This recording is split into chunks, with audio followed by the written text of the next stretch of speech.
A racist police officer assumes that a black man in the park is a criminal and arrests him for no reason. Afterwards, the officer realizes that he has just arrested an FBI agent. Marcus Davis sat on a weathered bench in Riverside Park, the late afternoon sun casting a warm glow over the lush greenery. He turned a page in the book he was reading, momentarily losing himself in the quiet rustle of leaves and the distant laughter of children playing. The park was one of his favorite places, a small sanctuary in a bustling city where he could clear his mind and escape the demands of his job. Today, though, his thoughts were interrupted. Across the park, Officer Brian Harkins patrolled the area, his sharp eyes scanning the surroundings. He had walked this beat for over 2 decades, and in his mind, he knew this city better than anyone. When he noticed Marcus sitting alone on the bench, something in his gut stirred, a feeling he had learned to trust over the years. A black man, sitting alone, too calm, too composed. Suspicion prickled at the edges of his thoughts. Never seen him around here before, Brian muttered under his breath. He stopped walking and watched Marcus for a moment, trying to place the feeling. There had been reports of a suspect fitting a general description that matched Marcus, a vague, flimsy lead. But it was enough for Brian. Marcus felt the weight of someone's gaze and looked up from his book. He noticed Brian standing a distance away, staring at him with a look that was all too familiar. Marcus had been in situations like this before. He could read the officer's expression easily, prejudice masquerading as concern, a suspicion that had no basis other than the color of his skin. But Marcus didn't flinch. Instead, he closed his book slowly, marking the page with a finger, and met Brian's gaze. Brian's grip on his baton tightened. He saw the way Marcus looked at him, steady, unafraid. It unnerved him. "Let's see what this guy's up to," Brian muttered as he started walking towards Marcus, his posture stiffening with each step. He didn't like how Marcus was looking at him, didn't like the calmness, the lack of fear.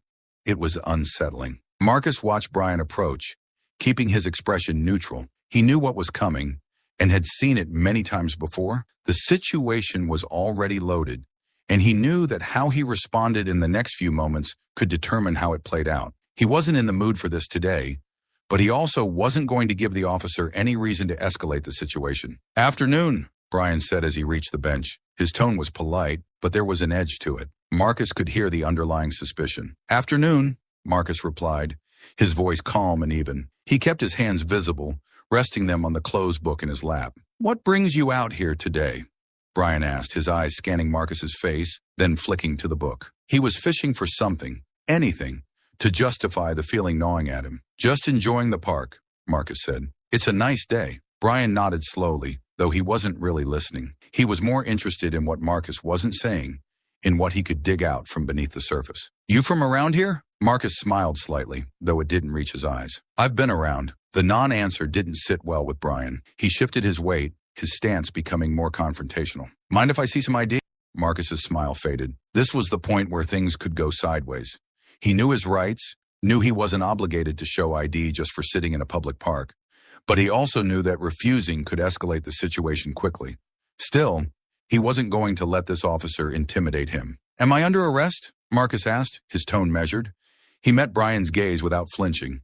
Brian bristled at the question. There was that calmness again, that refusal to be intimidated. It made him uneasy, made him feel like he was losing control of the situation. "You will be if you don't cooperate," Brian shot back, his hand moving to rest on his holster. Marcus took a slow breath, keeping his expression neutral. He didn't like where this was heading, but he wasn't going to back down. "I'm just sitting in a park," he said, his voice steady. "Is there a law against that?" Brian's patience was wearing thin. "You fit the description of someone we're looking for," he said, though even he knew how weak the excuse sounded. He stepped closer, looming over Marcus. Marcus didn't move. He held Brian's gaze, refusing to give him the reaction he was looking for. "And what description is that?" Marcus asked quietly. Brian's jaw tightened. He didn't have a good answer, and he knew it. But admitting that would mean losing face, losing control. He wasn't about to let that happen. "Don't get smart with me," he snapped. "Show me some ID now." For a moment, the two men locked eyes, the tension thickening between them. Marcus knew he could push back and could assert his rights, but he also knew that doing so could make this situation even more dangerous. He decided to comply for now. Without a word, he reached into his pocket, slowly, deliberately, and pulled out his wallet. Brian watched every movement closely, His body coiled like a spring. When Marcus handed over his ID, Brian snatched it out of his hand and glanced at it. The name didn't mean anything to him, but that didn't matter. He'd already made up his mind. "Stand up," Brian ordered, stepping back to give Marcus room. Marcus sighed inwardly, but did as he was told, rising slowly from the bench. He kept his hands visible, not wanting to give Brian any reason to claim he felt threatened. "Turn around," Brian said, pulling out a pair of handcuffs. Marcus felt a surge of frustration, but pushed it down. He turned around, letting Brian cuff him without resistance. He could hear people nearby, could feel their eyes on him, but he stayed calm, knowing that the worst thing he could do now was give in to anger. As Brian tightened the cuffs around Marcus's wrists, he couldn't shake the feeling that something was off, that he was making a mistake. But his pride wouldn't let him stop now. He grabbed Marcus's arm and started leading him towards the patrol car parked nearby. Marcus didn't say a word as they walked, his mind already shifting to what would come next. He wasn't worried about himself. He knew who he was, knew that this officer would find out soon enough, but he couldn't help but feel a deep weariness, a tiredness that went beyond this one encounter. It was the exhaustion of knowing that, despite all his accomplishments, all his efforts, he was still seen as just another black man in the eyes of too many people like Officer Brian Harkins. As they reached the patrol car, Brian opened the back door and guided Marcus inside, the tension still hanging in the air. Marcus settled into the seat, the cold metal of the handcuffs biting into his wrists. He looked out the window as the car pulled away from the park, watching the trees blur past, wondering how this day, like so many others, had gone so wrong. The patrol car's engine hummed as Officer Brian Harkins drove Marcus Davis toward the precinct. Brian's grip on the steering wheel was tight, his knuckles white as he processed what had just happened. He didn't like the way Marcus had looked at him back there in the park, calm, unafraid, like he knew something Brian didn't. It gnawed at him, made him question his instincts, but his pride wouldn't let him admit that. Marcus sat quietly in the back seat, his hands cuffed behind him. The city streets blurred by, but his mind wasn't on the passing scenery. Instead, he was focused on what would happen next. He knew the system, knew how quickly things could escalate if he wasn't careful, but he also knew his own power, the authority that came with his position, an authority that Officer Harkins had no idea about. As they neared the precinct, Brian glanced at Marcus in the rearview mirror. "What were you really doing in that park?" he asked, his voice edged with suspicion. Marcus met Brian's eyes in the mirror, his expression unreadable. "I told you," he replied calmly. "I was just reading," Brian scoffed. "A guy like you, just sitting around reading?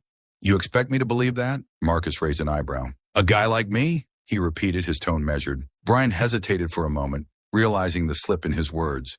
But instead of backing down, he doubled down. "You don't look like someone who spends his afternoons reading in the park," he said, trying to justify his actions. Marcus didn't respond immediately. He let the silence stretch, the tension in the car thickening. When he finally spoke, his voice was cool, controlled. "And what does someone like me look like, officer?" Brian didn't answer. He couldn't. He knew what he was implying, knew how it sounded, but he wasn't about to admit that to Marcus or to himself. Instead, he focused on driving, his frustration mounting as Marcus's calm demeanor continued to unsettle him. The car pulled into the precinct's parking lot, and Brian parked near the entrance. He got out first, then opened the back door and helped Marcus out, the cuffs still digging into Marcus's wrists. As they walked toward the building, Brian's thoughts raced. He needed to figure out what to do next. This wasn't how arrests were supposed to go. The suspect was supposed to be scared, compliant, not composed, and challenging him with every word. Inside the precinct, the usual buzz of activity filled the air.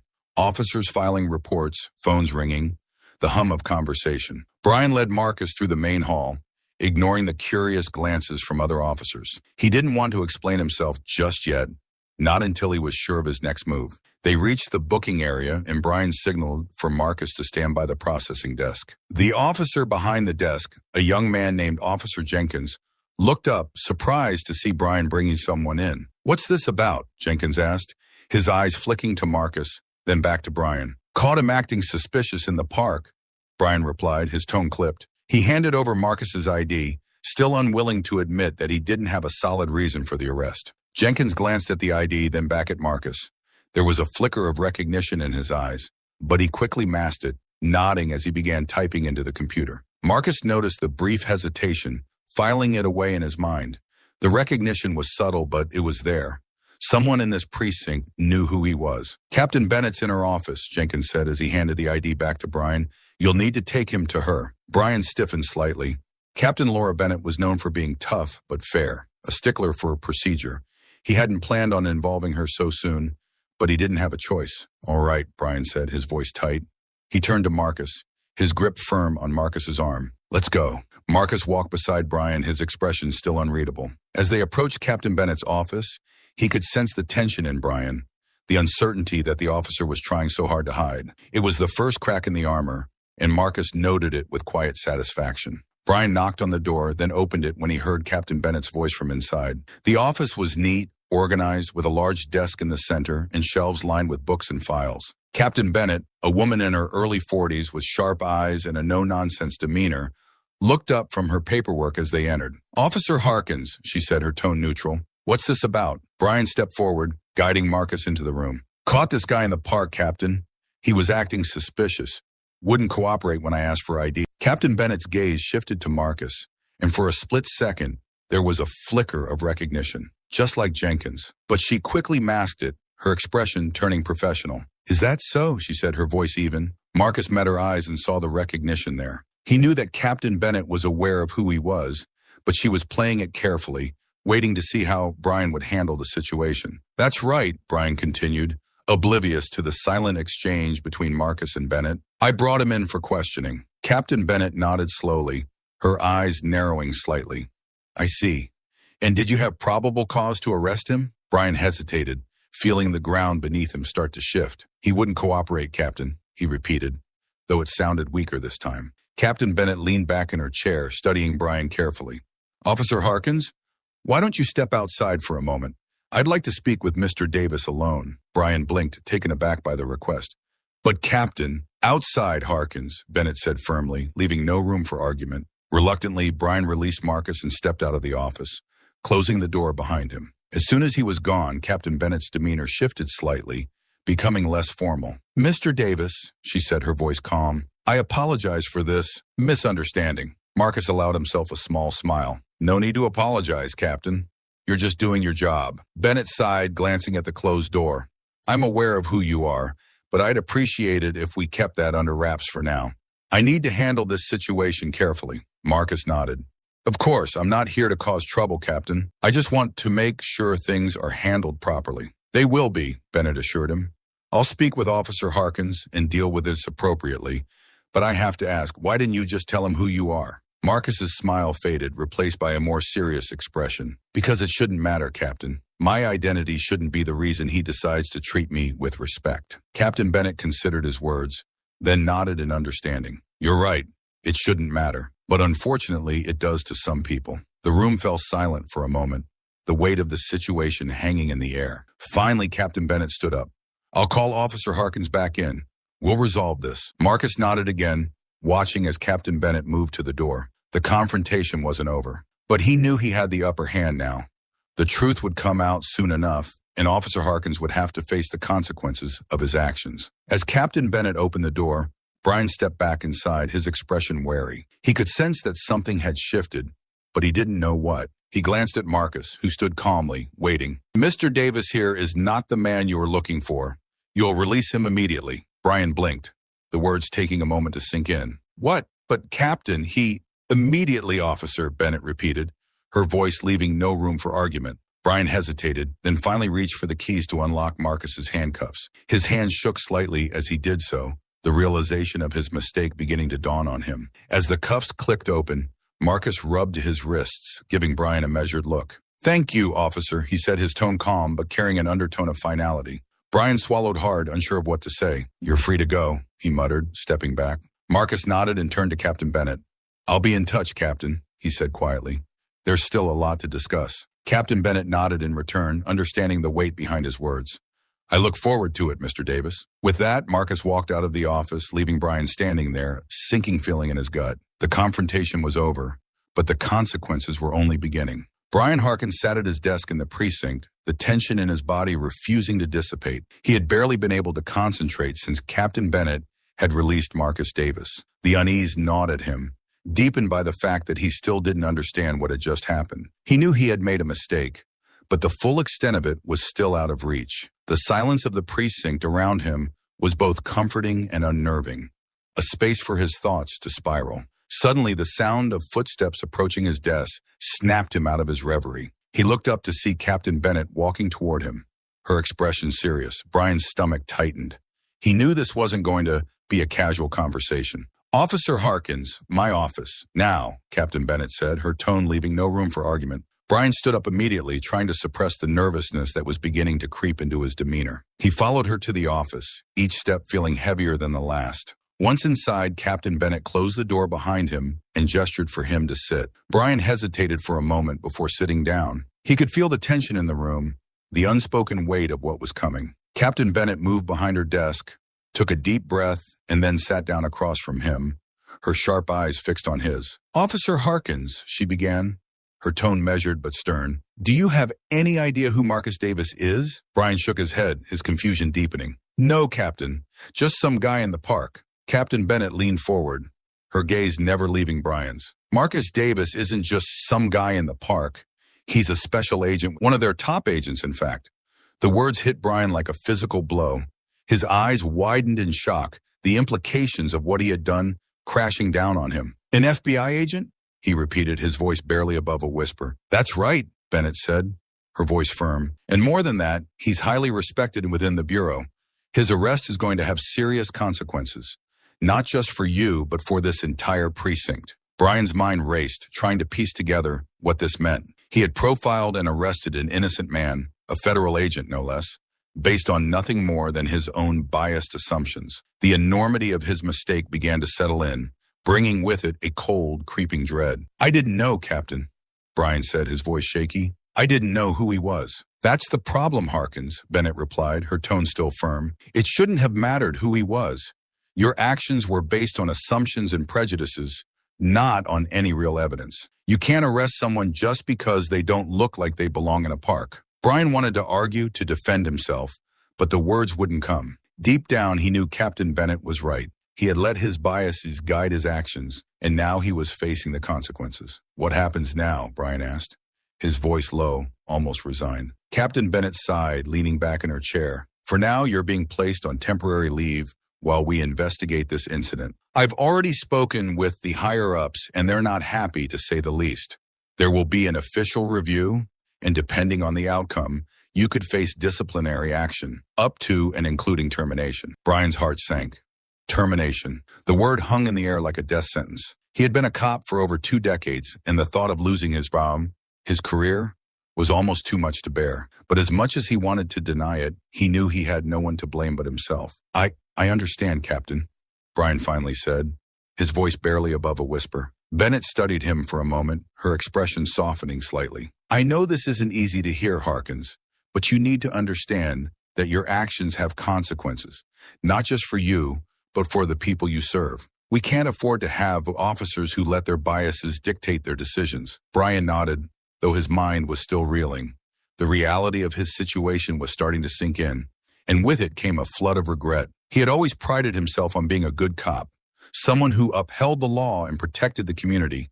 But now all of that was in jeopardy because of one careless, prejudiced decision. Captain Bennett stood up, signaling that the conversation was over. "You're dismissed, Officer Harkins. I'll notify you when the review is scheduled." Brian stood up as well, feeling the weight of the world on his shoulders. "Thank you, Captain," he mumbled, before turning and walking out of the office. As he left the precinct, the familiar sights and sounds that had once brought him comfort now felt distant, almost alien. He walked to his car in a daze, the reality of his situation pressing down on him like a heavy fog. He had been a cop for so long that he didn't know who he was without the badge. The thought of losing it, of being branded as a failure, terrified him. But beneath the fear, there was something else, an unfamiliar sense of doubt.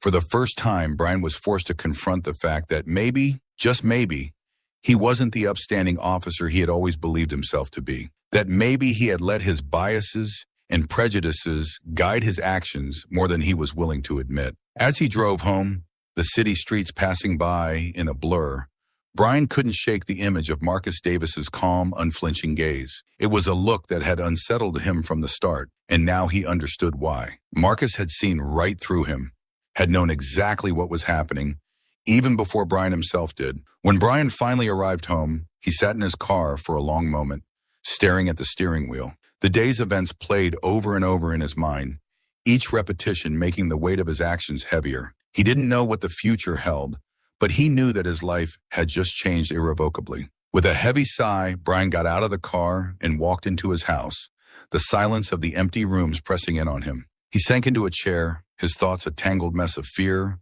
regret, and uncertainty. For the first time in a long while, he didn't know what to do next. Brian Harkins stood in the corridor outside the conference room, his heart pounding in his chest. The precinct was quieter than usual, the atmosphere heavy with the anticipation of what was about to unfold. The official review was about to begin, and Brian knew that every word he said in the next hour could determine the future of his career. He glanced at his reflection in the window across from him. The man staring back looked older, more worn than he had just days ago. There was a stiffness in his posture, a tightness around his eyes that hadn't been there before. He straightened his uniform, took a deep breath, and forced himself to focus. This was his chance to explain, to justify his actions, though deep down he wasn't sure how to do that anymore. The door to the conference room opened, and Captain Bennett appeared, her expression unreadable. "We're ready for you, Officer Harkins," she said, her voice steady. Brian nodded, swallowing hard as he followed her into the room. Inside, the atmosphere was tense.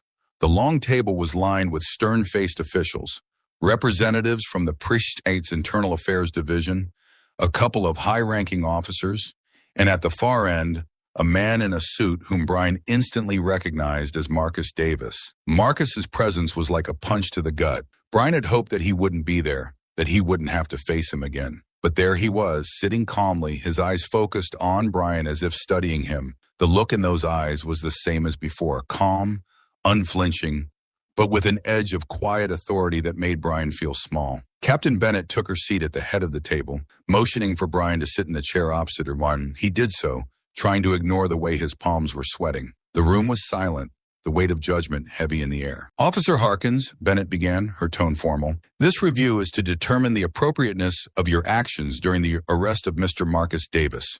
We will go over the events leading up to the arrest, your conduct during the arrest, and the consequences that have followed. Do you understand the gravity of this situation?" "Yes, Captain," Brian replied, his voice low but steady. He glanced briefly at Marcus, who was watching him intently, before returning his focus to Bennett. "Good," Bennett said, nodding. "Let's start with the incident report. According to your statement, you arrested Mr. Davis because you believed he was a suspect in a recent series of robberies. Is that correct?" Brian nodded. "Yes, Captain. I saw him in the park, and he matched the description we had. Tall, black male, early 40s. He was acting suspiciously, so I approached him." "And what exactly was suspicious about his behavior?" Bennett asked, her tone neutral but probing. Brian hesitated, knowing that his answer here was crucial. "He was alone, just sitting there, and when I asked for his ID, he was evasive." "Evasive how?" Bennett pressed.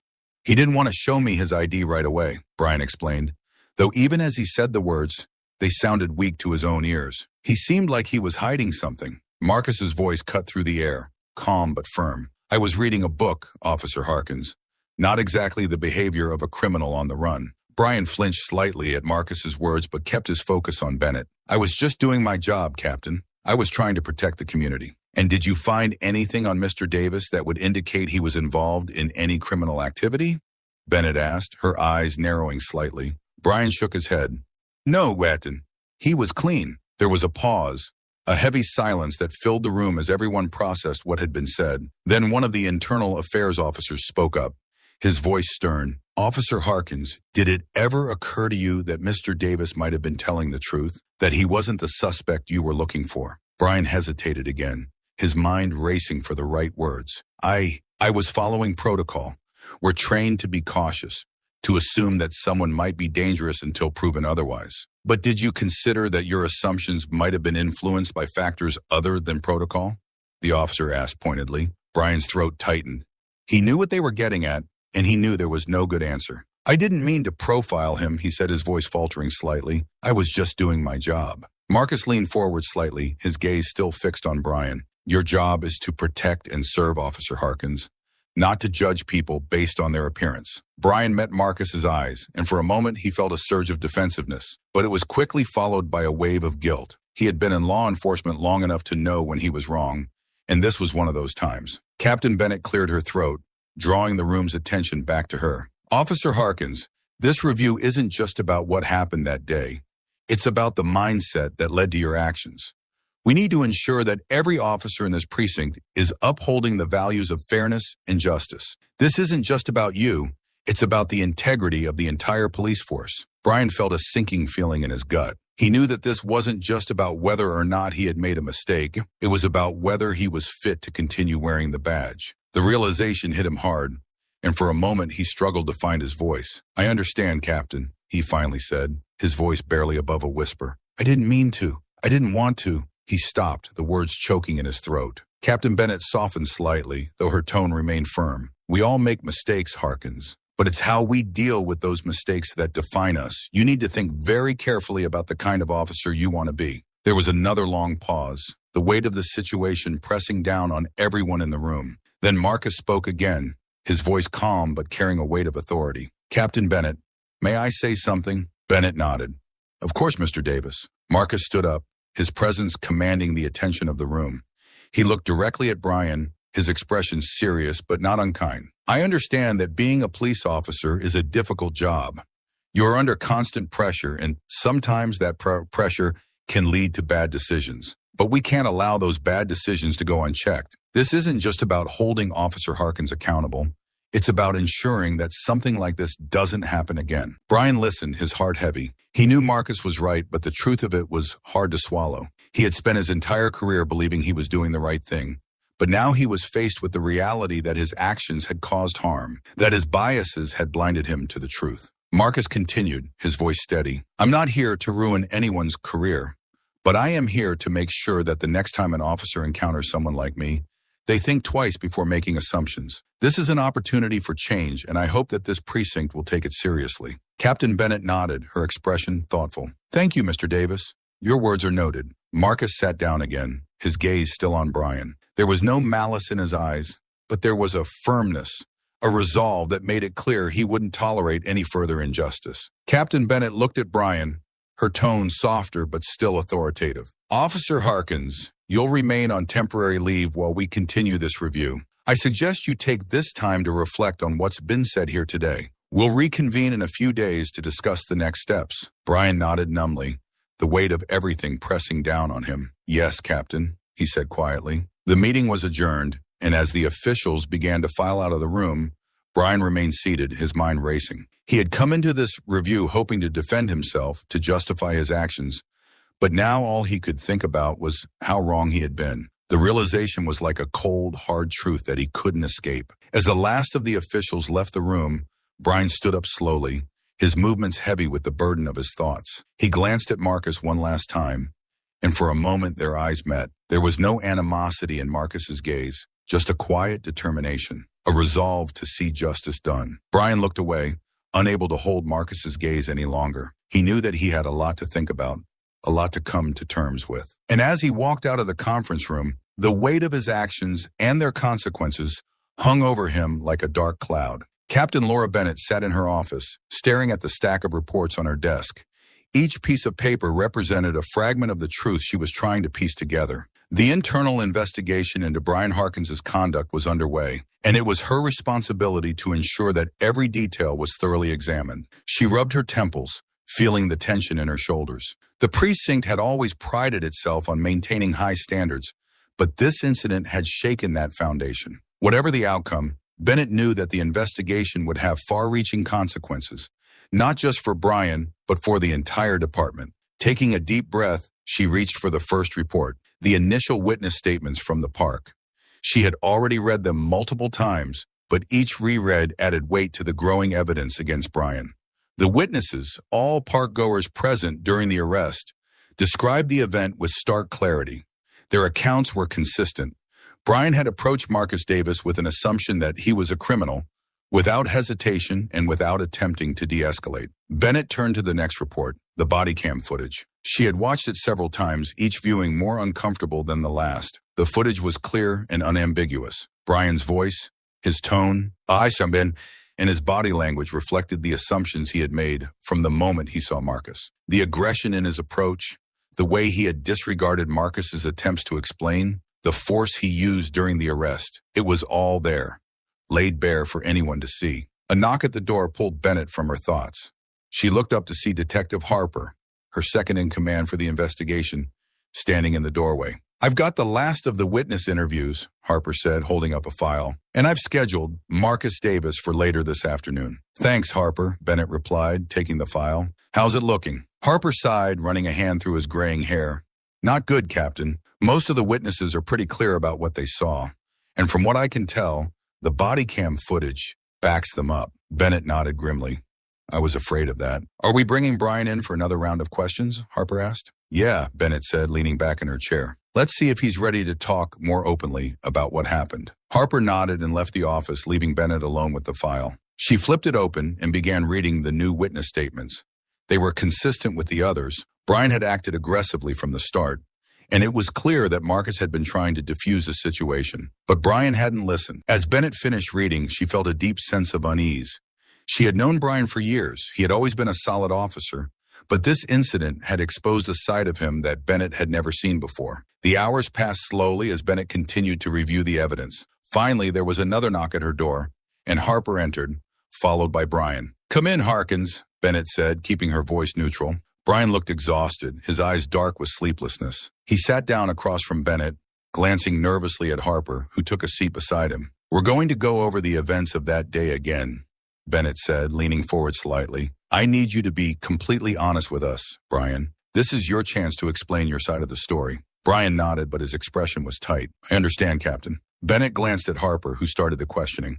"Brian, walk us through what was going through your mind when you first saw Marcus Davis in the park." Brian hesitated, his eyes shifting as he searched for the right words. I saw a man who fit the description of the suspect we were looking for. It was a high-pressure situation, and I had to make a quick decision." "And what made you so sure he was the suspect?" Harper pressed. "He matched the description," Brian repeated, his voice more defensive now. "We were looking for a black male around his height and build. He was acting suspiciously, like he was trying to hide something." Bennett could hear the strain in Brian's voice, the way he was grasping at justifications. "Brian, the witness statements and the body cam footage tell a different story. They show that Marcus Davis was cooperative, that he tried to explain who he was, but you didn't listen." Brian shifted uncomfortably in his seat. "He was trying to throw me off, to buy time. I was just following my training, Captain." "Your training," Bennett repeated, her tone sharp. "Brian, your training doesn't excuse racial profiling. It doesn't excuse the fact that you escalated a situation that didn't need to be escalated." Brian opened his mouth to respond, but Bennett held up a hand to stop him. "Look, Brian, I'm not here to argue with you. I'm here to find out the truth. The evidence we've gathered so far isn't in your favor. It shows that you made assumptions based on race and that those assumptions led to an unjust arrest." There was a long silence as Brian processed Bennett's words. Finally, he spoke, his voice low. "I didn't mean for any of this to happen. I was just trying to do my job." Bennett sighed. "I know, Brian, but intent doesn't change the impact of your actions. This isn't just about you. It's about what your actions represent and how they affect the people we're supposed to protect." Before Brian could respond, there was another knock at the door. Harper stood and opened it, revealing Marcus Davis, who stepped into the room with a calm, composed demeanor. "Mr. Davis, thank you for coming in," Bennett said, standing to shake Marcus's hand. Marcus nodded, his expression neutral. "Of course, Captain." Bennett motioned for Marcus to take a seat, then turned back to Brian. "Brian, we're going to hear from Mr. Davis now. I want you to listen carefully." Brian nodded, though he couldn't meet Marcus's eyes. Bennett gestured for Harper to begin. "Mr. Davis, can you describe your encounter with Officer Harkins from your perspective?" Marcus's voice was steady. "I was at the park, enjoying my day off, when Officer Harkins approached me. He was aggressive from the start, demanding to see my ID and questioning me like I was already guilty of something. I tried to explain that I was an FBI agent, that there must have been some mistake, but he didn't listen. He cuffed me, pushed me to the ground, and treated me like a criminal." Brian flinched at Marcus's words, but he remained silent, his gaze fixed on the table in front of him. Harper continued, "Did you feel that Officer Harkins's actions were influenced by your race?" Marcus didn't hesitate. "Absolutely. I could see it in his eyes, the way he looked at me, the assumptions he made before I even had a chance to speak. I've dealt with this kind of thing before, but it's different when it comes from someone who's supposed to protect and serve." Bennett could see the impact of Marcus's words on Brian, the way his shoulders slumped slightly, the way he seemed to shrink into himself. But still, Brian said nothing. "Thank you, Mr. Davis," Bennett said. "I appreciate your honesty." Marcus nodded, then stood to leave. As he reached the door, he paused and turned back to Brian. "I don't hold any personal grudges, Officer Harkins, but I hope you can take this as an opportunity to learn, to understand the impact of your actions. It's not just about what you intended. It's about how those intentions play out in the real world." With that, Marcus left the room, leaving a heavy silence. Bennett looked at Brian, who was still staring at the table. "Brian, this investigation isn't just about finding out what happened. It's about making sure it doesn't happen again. We have to do better, for the people who serve and for ourselves." Brian nodded slowly, but there was no fight left in him. The weight of the evidence, the words of Marcus Davis, and the reality of his actions were all starting to sink in. But whether or not he was ready to fully confront that truth remained to be seen. "Take the rest of the day, Brian," Bennett said quietly. "We'll reconvene tomorrow." Brian stood, his movements stiff, and left the office without another word. As the door closed behind him, Bennett felt a heavy sense of responsibility settle on her shoulders.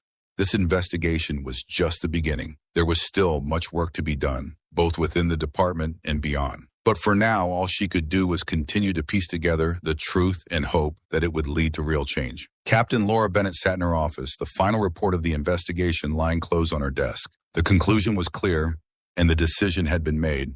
But that didn't make the task ahead any easier. She glanced at the clock, knowing Marcus Davis would be arriving soon. The conversation they were about to have felt like a turning point, not just for Brian Harkins, but for the entire department. A soft knock at the door signaled Marcus's arrival. Bennett stood and smoothed the front of her uniform, preparing herself for the conversation. "Come in," she called. The door opened and Marcus entered, his expression calm and composed as usual. He gave Bennett a polite nod before taking a seat across from her. "Thank you for coming, Mr. Davis," Bennett began, sitting down as well.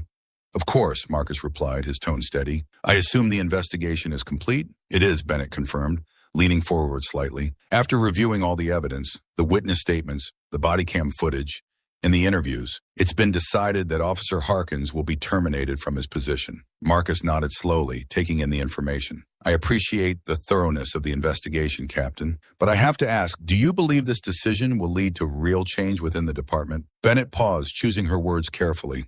"I believe it's a step in the right direction. Brian Harkins' actions were unacceptable, and his termination sends a clear message that racial profiling and the abuse of power will not be tolerated. But I also know that firing one officer isn't enough to address the deeper issues at play." Marcus's gaze remained steady as he replied, "You're right. This is about more than one officer.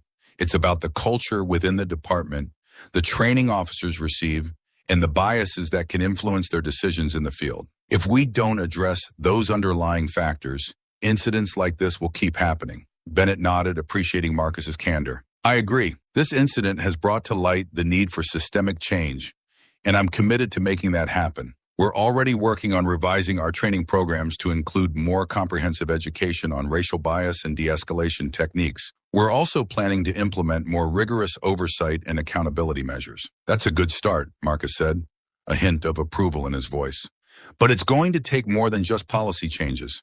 It's about changing the mindset of the officers, helping them understand the impact their actions have on the communities they serve. That's not something that can be achieved overnight." "I know," Bennett admitted. "It's going to be a long and difficult process, but it's necessary if we want to rebuild trust and ensure that what happened to you doesn't happen to someone else." Marcus leaned back in his chair, his expression thoughtful. "I've been in law enforcement long enough to know that change doesn't come easy, especially when it involves confronting uncomfortable truths. But I'm willing to work with you, Captain, to help make those changes. This isn't just about me. It's about creating a safer, more just system for everyone." Bennett felt a surge of respect for Marcus. Despite everything he had been through, he was still willing to engage, to push for the reforms that were so desperately needed. "I appreciate that, Mr. Davis," Bennett said sincerely. "Your experience and insight will be invaluable as we move forward, and I want you to know that your voice will be heard." Marcus nodded. "Thank you, Captain. I'm not looking for any special treatment. I just want to make sure that this department becomes the best version of itself. That's what the community deserves, and that's what the officers deserve too." Bennett couldn't agree more. "You're right, and I promise you we're committed to making that happen." The room fell into a comfortable silence for a moment, both of them reflecting on the weight of the conversation. The decision to fire Brian Harkins was just the beginning. The real work lay ahead, in the reforms and the cultural shift that would be necessary to prevent future injustices. As Marcus stood to leave, Bennett rose as well, extending her hand. "Thank you again, Mr. Davis. I look forward to working with you." Marcus shook her hand firmly. "Likewise, Captain. Let's make sure this is a turning point, not just a momentary reaction." With that, Marcus left the office, leaving Bennett alone with her thoughts. She glanced at the closed investigation report on her desk one last time before turning her attention to the future. The decision had been made, but now it was up to her and the department to ensure that it led to real and lasting change. She knew the road ahead would be difficult, filled with resistance and challenges, but Bennett was ready. This was about more than just one officer, more than just one incident. It was about doing what was right, no matter how hard that might be. With renewed determination, Bennett reached for her phone and began making the calls that would set the reforms in motion. The department needed to evolve, and she would do everything in her power to make sure it did. The morning was overcast as Marcus Davis walked up the steps of the precinct. The air felt heavy, like the city itself was holding its breath, waiting to see what would happen next. Inside, the atmosphere was tense but charged with a sense of anticipation. The changes Captain Bennett had promised were starting to take shape, but there was still a long road ahead. As Marcus entered the building, he noticed the subtle shifts in the environment. A new bulletin board near the entrance displayed information about upcoming workshops on racial bias and de-escalation techniques. Officers moved through the halls with a different energy, their conversations quieter, more serious. The events of the past few weeks had left an indelible mark on everyone. Marcus made his way to Captain Bennett's office, nodding politely to the officers he passed. Some returned the gesture with respect, while others avoided his gaze, still grappling with the fallout of what had happened. When he reached Bennett's office, he found the door slightly ajar. He knocked softly before pushing it open. "Come in," Bennett called, looking up from her desk. Marcus stepped inside, closing the door behind him. Bennett rose from her chair and offered him a warm smile. "Good to see you again, Mr. Davis." "Likewise, Captain," Marcus replied, taking a seat across from her. "I wanted to see how things were progressing." Bennett nodded, her expression serious but determined. "We're making headway. The new training programs are being rolled out, and we're implementing stricter oversight to ensure accountability. It's a start, but there's still a lot of work to be done." Marcus appreciated her honesty. "Change takes time, but it's encouraging to see the steps you are taking. How's the department handling it?" "There's been some pushback," Bennett admitted. "Not everyone is on board, but most of the officers understand that these changes are necessary. We've had a few difficult conversations, but I'm hopeful that we're moving in the right direction." Marcus leaned forward slightly, his gaze intent. "That's good to hear. It's important to keep the momentum going, to make sure these changes are more than just a response to one incident." "Agreed," Bennett said. "This is about building a new foundation for how we operate, one that's rooted in fairness and respect for everyone we serve." As they spoke, the door to the office opened again, and Brian Harkins stepped inside. His face was drawn, his eyes shadowed with exhaustion. He was dressed in plain clothes, a cardboard box in his hands. It was clear he was here to collect the last of his belongings. "Captain," Brian greeted Bennett stiffly, avoiding eye contact with Marcus. "Brian," Bennett replied, her tone neutral. For a moment, the room was silent, the air thick with unresolved tension. Brian finally turned to Marcus, his expression tight. "Mr. Davis, I just wanted to say, I didn't mean for things to turn out like this." Marcus met his gaze calmly. "It's not about what you meant, Officer Harkins. It's about what you did and the impact it had. Intentions don't excuse actions." Brian flinched at the bluntness of Marcus's words, but he nodded, accepting the truth. "I know, I don't know how to fix this." "You can start by acknowledging the problem," Marcus said evenly. "We all have biases, but it's how we deal with them that matters.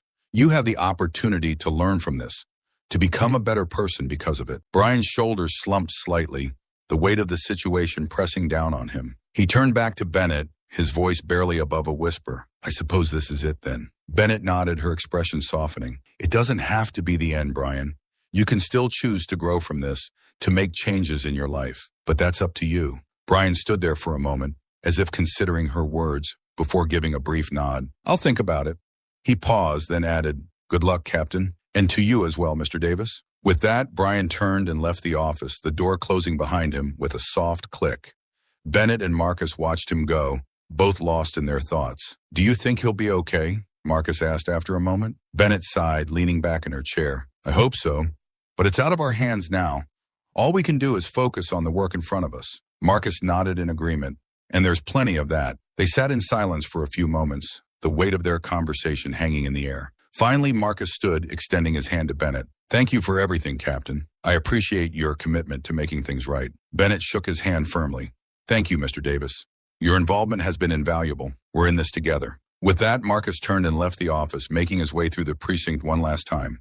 As he walked down the halls, he could feel the eyes of the officers on him, some curious, some contemplative. He knew that change wouldn't come easily, but he also knew that it was necessary. The events of the past few weeks had opened a door, and it was up to all of them to walk through it. As Marcus stepped out into the cool morning air, he took a deep breath, feeling a sense of resolve settle over him. The path ahead would be challenging, but he was ready to continue the fight for justice. This was just the beginning, and he was determined to see it through. With renewed determination, Marcus walked away from the precinct, his mind already turning to the next steps in his work. There was so much more to be done, but for the first time in a long while, he felt a glimmer of hope. Change was coming, and he would be there to help guide it every step of the way.